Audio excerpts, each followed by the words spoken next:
Hi මේ video එකේදී ඔයාලත් එක්ක ෂෙයා කරගන්න යන්නේ චැන්ගි එයාපෝට් එකේදී මගේ එක්ස්පීරියන්ස් එක ගැන.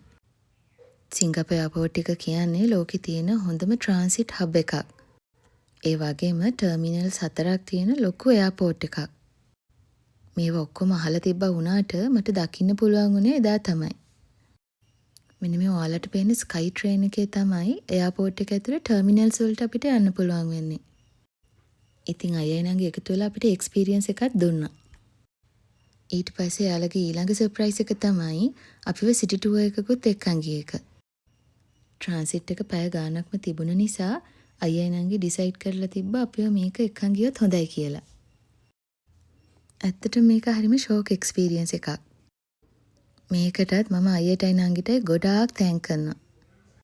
අපිව මුලින්ම එක්කන් ගියේ චයිනා ටවුන් එකට.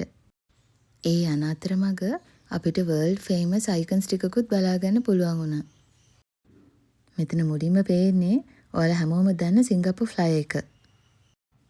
ඊට පස්සේ ඒ ළඟම පේන්න තිබුණා ෆ්ලවර් ඩෝම් එකයි, ක්ලවුඩ් ෆොරෙස්ට් එකයි, ගාඩන්ස් බයි ද බේ එකයි, ඒ වගේම මරීනා බේ එකයි. ඒ වගේම සිටි එක ඇතුලේ තියෙන අනිත් බිල්ඩින්ග්ස් මොනවද, එයාලට කොහොමද ඒවා විශේෂයක් වෙන්නේ වගේ දේවල් අපිට එක්ස්ප්ලেইন කරගෙනම ගියා. ඊට පස්සේ අපි චයිනා ටවුන් වලට ආවා. අපි එතනින් මුලින්ම ගියේ හෙරිටේජ් සෙන්ටර් එක බලන්න. එතන මියුසියම් එකකුත් තිබ්බා. ඒත් අපි ඒක බලන්න ගියේ නැහැ. ඒ වෙනුවට කළේ දකින තැන ෆොටෝස් ගන්න එකයි වීඩියෝ කරන එකයි තමයි. මේ දැන් ඔයාලට පේන්නේ ඒ හෙරිටේජ් සෙන්ටර් එක ඇතුළ. එක ජාතියේ රෙස්ටෝරන්ට්ස් උයි, එක බුටික්ස් උයි, එහෙම ගොඩක් තිබ්බා චයිනා ටවුන් එකේ. දැන් ඔයාලා මේ දකින්නේ සැම්සුයි විමන් ස්ටැචු එක. ඒක මහජන ස්මාරකයක්. මේ හිටියේ කතා කරන්න පුළුවන් ගිරව් දෙන්නේ. ඊට පස්සේ අපි එක්කන් ගියේ මොස්ක් එකක් බලන්න. ඒ යන අතරේ පළවෙනි පොලිස් පෝස්ට් එක වගේ බිල්ඩින්ග්ස් උත් අපිට පෙන්නුවා. අපි බලන්න ගියපු මොස්ක් එකට කියන්නේ සුල්තාන් මොස්ක් කියලා.